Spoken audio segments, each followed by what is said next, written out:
My name is Ioanna Trafalis, and I work at the Athens Institute for Education and Research, which is our World Association for Academics and Researchers. We have started a new initiative of interviewing the participants which attend our many conferences in Athens to present their work. Today I have the pleasure of interviewing Shayoni Mitra, Assistant Professor at Columbia University and Barnard College, USA. Hello, Dr. Mitra. Hi. Welcome to Athens and welcome to the series of interviews. Thank you. So I'd like to begin with your presentation or conference. Sure. You present your paper, A Feminist Avant-Garde, Performing and Protesting the Law in India. Tell us a few words about it. So the paper itself is, it's a historical take on the 1980s was a very pivotal moment in the feminist sort of history in India, and there were a lot of these crimes against women, or rather there have always been crimes against women, but this was the time of mobilization against them. And so one of the things that happened is that people were doing plays, and often, political plays, street plays, going out on the streets and performing them. And so that's where my research begins. And the main question I have, well, two questions. One is how these plays help popularizing what the law is, or how to change the law, or how to fight for new laws. And then the larger question is how we see that moment in the 1980s as a precursor to or an example of or inspiration for current movements, both in India and globally. How does feminism use performance? So how does feminism use performance? That's a really good question. I think part of what I'm really interested in is a set of tools or strategies that feminism returns to, right? So that there's, you can have speeches, you can have essays, you can have other forms of scholarly production, but performance is able to do something else. And I think that something else is inviting an audience in, right? And it's really having a moment where you can take an issue, whatever it is, and really, the actor and spectator can really have a very direct communication, right? Which is emotional, which is intellectual, and that's how you engage with these questions. So, thank you. So tell us a few words about yourself, your studies, your career, whatever else you'd like to add.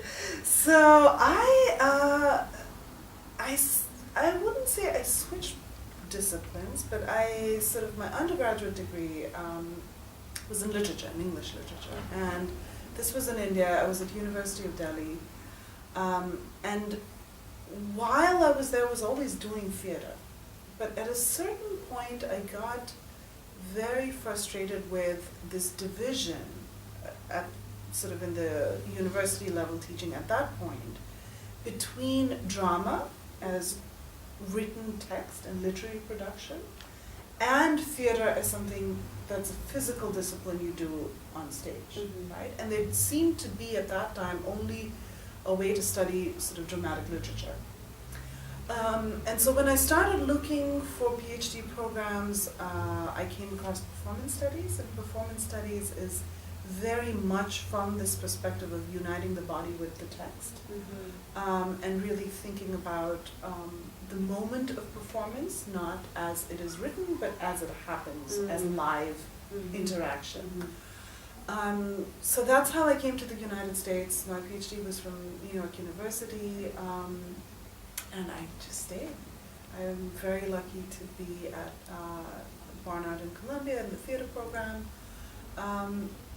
and really thinking more broadly as theater as a doing rather than just a reading. So that's, I think, that's kind of where I try and get my students to also think about theater. And also, of course, my overall interest is always political performance. So what is the politics of the work you're producing? So your current major research now is political performance. So my current manuscript, which is called Contesting Capital, is a history of political performance in Delhi.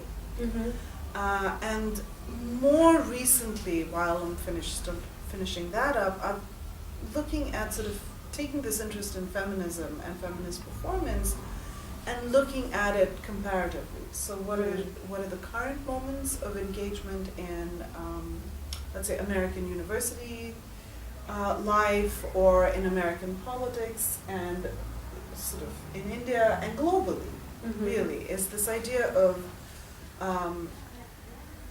how does activism, how do certain forms of public political engagement use performance? Very, very interesting. Thank you. So, how were you introduced to Adner, and what made you attend the conference? You know, that's an excellent question. I've been trying to think about it. I have been getting Adner's emails and conference notices for a long time, and they've always been on my radar.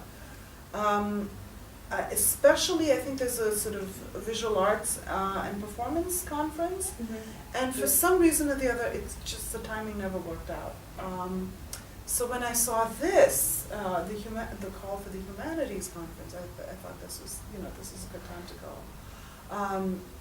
And just on a sort of complete side note, I think it's really fortuitous, because I think in the US, maybe globally, I think we are preparing for, if not already, under the onslaught of a war against the humanities. So I think it's a really important time to be reiterating for ourselves as a community, but also being able to carry that message forward of why the humanities, what is the importance of the humanities, or why is it so important to save a model of liberal education that places importance in the humanities. So why is it so important, in your opinion? Because I think it teaches you to think rather than gear you towards specific sort of vocational or technical or professional skills, right? Yes. And the idea always, of course, is that if you're able to think in critical ways, in conscious ways, in responsible ways, you will be able to engage in whatever your discipline is or whatever your personal way of making a living is, right? Yeah. But it's important to have that foundation in critical thinking. I think it makes us better citizens and better people. I agree. Yeah. So, you've both seen the higher education system in India and in the US. So maybe could you compare the two systems and tell us the advantages and disadvantages of both? What's interesting is they are very different systems, or used to be, right? In the sense of just on a fundamental level, the Indian system that I was a part of was modeled under the British university system. So we did 3 years undergraduate, then 2 years master's, then you would do an MPhil and a PhD. Whereas the American system was 4 years undergrad, and then you'd sort of do an MA or an MA PhD, right? In the last few years, as recently as, I want to say 5 years ago, the Indian system is trying to replicate itself in the American system. So Delhi University, which is my home university, has introduced this 4-year undergraduate program. It's moved to a semester system rather than a year-long study. And in a sense that has certain advantages. Like I went to a system right up until my master's where you would take one exam at the end of the year and you either did well in it or poorly. And there was no other system of evaluation through the year. And so the university system, the semester system is sort of, gives you more chances of evaluation, right?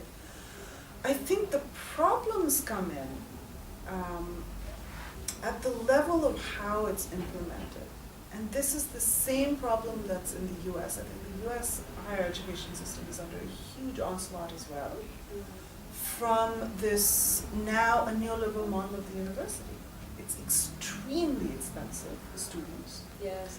So students are getting into debt just to go into undergrad. So many don't go or can't afford to go or are graduating in debt. So then again, your immediate sort of concern after graduating is finding something to pay off that debt rather than pursuing what you love, right? And while it's getting more expensive for the students, professionally, there are lesser and lesser sort of full-time faculty teaching. Right? This is what we're calling sort of the move towards the casualization or the adjunct labor crisis of higher ed, right?